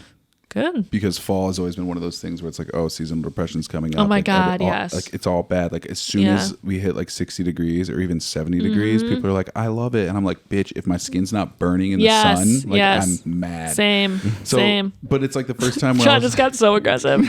I'm mad. Even I was talking about saw your vein pop out of your neck. Whoopsies. But it was Put that away. It's just one of those things where it's like, oh man. But like I think this fall was like really nice for me. And I think honestly this summer and a lot of the work that you brought us on like really helped solidify, because like even before DBAS I had talked to a couple of my closer friends about it, not necessarily Trey, because I didn't want to like show any weakness to my boy, like I can't lead or anything. I can tell who the alpha is. But I was just like I was like, man, I don't even know if I can do this. Like I'm gonna be second ADing this project with all these like big wig like super heads that are like in this community and stuff. You're getting the Sunday scaries for D-Bass? Oh, dude, I totally was. I was getting the Sunday scaries like a week before. I was even calling Jack and being like, hey man, let's go over some of the stuff. And he's I like, remember that. Not yet. And I was like, what? And I even called you a couple times and I was like, hey, was I supposed to be at that meeting? Because I saw that you guys did that. And you were like, no. And I was like, okay. No, honestly though, it's like imposter syndrome is so fucking real, dude. And it's like, I keep swearing. I hope my grandma doesn't watch this. I said the F word so many times in the last podcast. My bad. Don't show Peggy. Anyway, so imposter syndrome, like I literally get that shit. So like I used to get it really bad. Like now I feel like I've gotten a little bit past it, but like that shit, when you get in your head and you start doubting yourself and you're like, oh, I'm not sure if like I can do this. I'm not sure if I can be here. Like whatever. Like that is a real emotion. But I mean, the people, but it's like the people in the family that we're with and like the people that we come on set with. And Move like, your hand. It's like right, I'm sorry. Right in front of I'm sorry. Feel the view. I'm sorry. Hello. It's just like we all support each other and it's great. Like even now we started off with this thing as like an interview style thing, but now it's more like, hey, what are we talking about? We're just giggling, and Marissa's nuzzling the mic with her nose. Oh, that was my lips, but now I'm doing It's okay. nose. I disinfect those every time, so you're good. Just eat the whole mic. No, yeah, I think it's really, that's why I always say that I always hire the right people. I think one of like my biggest things that I started like producing with, like thinking, like one of the thoughts that I always held with me is like, if somebody has a really bad attitude, but they're really good at their job. That's my roommate, Nick. Hi, roommate. This is Nick. Hi, Nick. He's fucking done with that shit. Okay, if someone has a really bad attitude, but it's really good at their job, I'll probably never hire them again. Yeah. But if someone has a really good attitude and is like, and there's like room for improvement, I'll always hire them again, because it's so important to be around people that like, you're going to make mistakes in this industry. Like you're going to fuck up. Like you're going to, you know, not know what you're doing. Sometimes you're going to be overwhelmed. You're going to be anxious. You're going to be angry. You're going to be happy. You're going to be like excited. And like being around people that you're comfortable to be all those things around is very important, because it's like, you know, like I said, we're in the trenches together. So yeah, I think you also instilled that in my head on one day when I was just kind of out of it, and you're like, come on, put a smile on your face, like people want to see a smile. And I was like, oh my god, she's right, because like these are the people that I need to like show and prove for. And you know what, it's not that bad. Yeah, like it's bad, but it's not that bad. Like What's not that bad? I could be fucking, you know, serving tables or bartending again. That's fair. But I think don't want to do that. But I think it is important too to like I said, you're gonna have all those emotions, and like being able to have all those in front of people and like not have them judge you, especially in like a workplace, because it is such like an emotionally taxing job sometimes. That's super important. So it's like, but it's also like bad attitudes can spread through set like fucking wildfire. You know, like if one person is pissed off, like it goes like so quick down the line. So it's like, I think that's like something in my leadership that I really value is like, maybe some, like I just worked with this guy. He was like a seasoned AD, and he basically like was he was just talking to me about like my style. Is it the guy that we worked with? No. Okay. But he was telling me about like my style of producing, and he was like saying that I goof off too much, and like, you know, I'm like, I laugh too much or whatever. Like, I don't know. He was, I'm sorry. No, but I was like, I basically just like pushed back on it. And I was like, you know, something that I really value in my leadership is that like, I keep things light and I make sure that people are having a fun time, because if we're not having fun, then like, why the hell are we doing this? You know? So it's like, if shit's getting done and maybe we're laughing like in the corner, like that's a perfect scenario for me, you know, like as long as people on set are like having a good time and people feel happy and people feel good, that's like what's most important. So fuck yeah. Good set vibes. Have you ever worked on like a major LA set or anything like that? No. Because I know LA can get like super cutthroat, and like some of the people out there can be very terrible. No, but it's also like, I think I'm really good at reading a room. So, yeah. You know, if I feel like I'm not comfortable like goofing off Being or whatever, yourself. then I won't. But, you know, if it's my set and like I want to like set the tone for my set, like if I'm the one leading that set, like I want to make sure that people are feeling good, you know. But yeah, and it also comes down to like your particular client too, because obviously you don't want to do that stuff in front of the client. No, because you want to let no. them know that everything is still like hyper professional. Yeah. But it's also like a lot of my clients, like they become my friends. Like I'm like, even my people on like Pure Michigan right now, like we laugh together all the time. Like we're just having fun, and like I have some clients now that I can say LOL to in an email, and they'll like send back an emoji or something, and I'll be like, yay, we're friends. I'm working with this one client right now, and we were what's that freaking cornhole partners. Yeah. After set one day, and we won the game, and he called me Riss, and I was like, oh my god, we're like actually friends. And that was like a game changer for me. Hell yeah. I was talking to Nikki today, and she was like, Riss needs to have another game night. And I was like, oh my god, she does. So yes. like, when are you back and chilling? I'll be back from Barcelona. I'm only going for a week, so the following Saturday. And you got stuff lined up after that? Yes, but it's like not set dates right now, so I should have like I told we the people that after this Pure Michigan one and then going to Barcelona, I'm gonna need a few days just to like chillax. So that's awesome. And it's cool that they're about that too, because I remember one of the biggest fears going full time is, you know, you don't get to control your schedule anymore, and that's like the beauty of what we do. Yeah, but then I just like am freelance, and then I'm just like have no boundaries anyway. So it's like, who like, cares? I'm still gonna do it. Yeah. But I'm trying to be better about that stuff, like just really setting time apart for my friends and all that good stuff. Hold on, let me check where we're at. How much time is left? We're at 1:33, so we're kind of close. Is there anything We've been else? talking for an hour and a half. Yeah. Feels like 15 minutes, bro. That's the thing about podcasts, man. And you're going to get in your car and you're going to drive away and you're going to go, I should have said this or I should have talked about this. But that's the thing about podcasts. When you hit me up this morning, you're like, what are we going to talk about? What questions? Do you have any questions? Can you send me them ahead of time? And I was like, I'm not setting up questions for you. I just knew I was going to be tired. I was like, I don't know if I'm going to like be prepped for like to be interviewed or whatever. So, but this was fun. You guys are just my buds. So it's just fun just chatting. Well, with that's you what I'm guys. saying, man. We're trying to get the fan back together. I really want to have John Luca on here. And we Heck tried to yes. get Trev on here for a long time, but it's impossible. Oh my God. That so dude's busy. always working. Yeah. But He works more than me. yeah. He sure does. Trey's tired. Trey's literally falling asleep as we speak. That's why we're going to wrap it up right now. We still have Trey's to go get a falling margarita asleep. after this. I told you Taco Tuesday, bro. I'm rain checking on that. Oh, man. He's literally passing out as soon as this wraps. So for the people that are listening, if you're still here, you can follow Marissa on, is her TikTok the same as Yes. her Instagram? Yes. If you didn't know, she goes by Riss, and if you call her that, you guys will be friends. But she's also like a very miscellaneous gal. So you can find her on Instagram at Riss with 2 S's, Alanius. Risselanius. Risselanius Wow. and her TikTok. Risselanius. That was a Find me on beautiful. Facebook and LinkedIn and Gmail and Twitter and no, I'm just kidding. I only have TikTok and Instagram. And I was about to say I did just plug your Instagram without asking, so is that okay? Delete it. No, I'm just kidding. Yeah. Is that that's your fine. Finsta? Do you remember when girls had that? Oh my God. I just heard Finsta that was a term the bomb, other dude. day on a podcast, and it was like an old one from like 2019, and they were talking about how this one person got outed for their Finsta like a celebrity, and I was like, holy shit, I forgot about those. Well, Finstas were Finsta the was like a best. mild OnlyFans for your close friends. Yeah, but like not nude. You're basically like, I had a Finsta once were and I thirst like, traps. I took a picture of like my tissue next to me in bed and being like crying myself to sleep all night. Like that was You're Finsta. super That was personal, Finsta. yeah.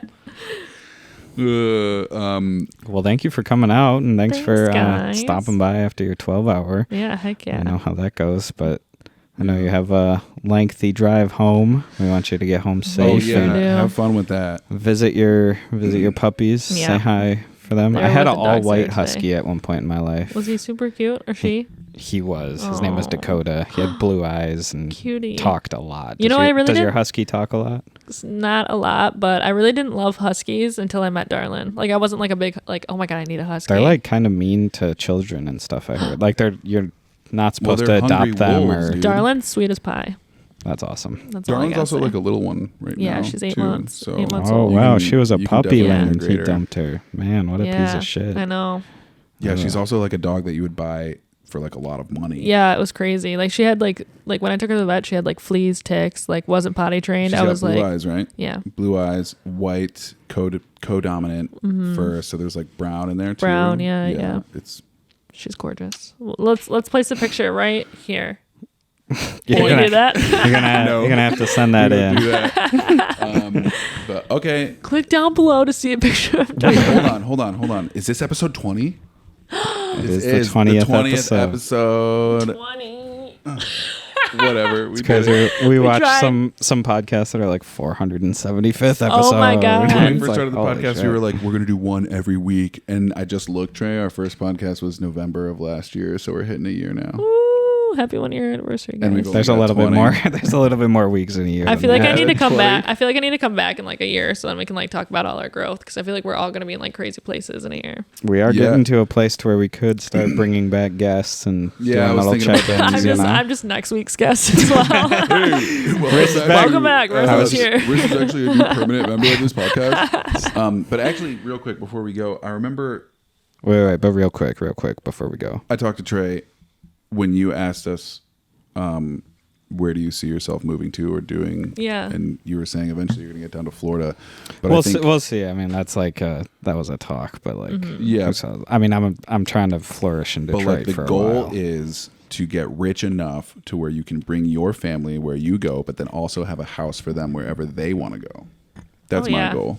Or just be able to do what you love in any location, no matter what it is. My biggest goal is to like be based in Michigan around my friends and family, and then just fly out like I'm doing now to like different jobs, and then come like have a home base. Like I always want a home base, and I'm like, oh, I can't wait to be home. Like I don't want to like feel like I have homes all over the place. I want to have it's like. hard for me to leave this month though. Like, I love it. I've been to quite a bit of states this year. I'm kind of over the U.S. right now. I'm over as shit traveling right now. I'm not even over traveling. I'm just over traveling the U.S. Like I feel like I've been to like every state, and I want to like go overseas now. So I need to branch out. Well, it's just the repetitive cycle of get on a plane, get off a plane. I know. Shuttle to an airport, do your thing. Yeah, like this pure Michigan, I was like in and out of hotels every couple of days, and I was like, oh god, I can't wait to just like be settled at my house. Which hotel key is which? I know. Yes. yes. 2-hour flight can make you feel like you have to shower immediately. Oh my god! When I had my first shower at my house after 3 weeks, I was like, holy shit. Your bathtub just you have a bathtub too, right? Yeah. You lucky. Yeah. Wait, I showered in those 3 weeks. Okay, let me just clarify, but not in my shower. Just grundily walked around barefoot the whole 3 weeks.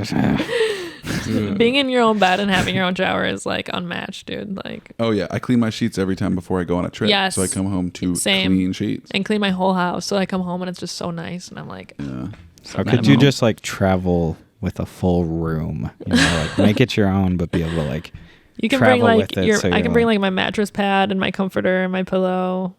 Like they need to invent the. It's like whatever, a backpack, like you pull a string and your mattress comes out. Yeah, like what's the Harry Potter spin-off that they do? Wandering Beasts, and where to find it, like with this briefcase where you can just like throw everything in it. Oh my god, that's the best. I wish. We don't fuck with turfs, bro. Whoa. What, JK? Yeah. Hey, I was watching the new Dumbledore one that just came out, The Wild Beasts, and Dumbledore is gay. So fuck you, J. Rowling. J.K. Rowling. J. Rowling. J. Rowling. Wait, fuck you, J.K. Rowling, because he's gay? Well, she said all those like super transphobic things and stuff, and then she's not writing these wandering so beast stick things. It to you. Yeah, stick it to you, J.K. I love Harry Potter. Expelliarmus, bitch. All right, well that's it, everybody. Is that it? I think so. Okay, you gotta draw the Do Disney. the thing. Do the thing, Riss. This is Marissa Clement, and you're watching Disney Channel. Do, do, do, do.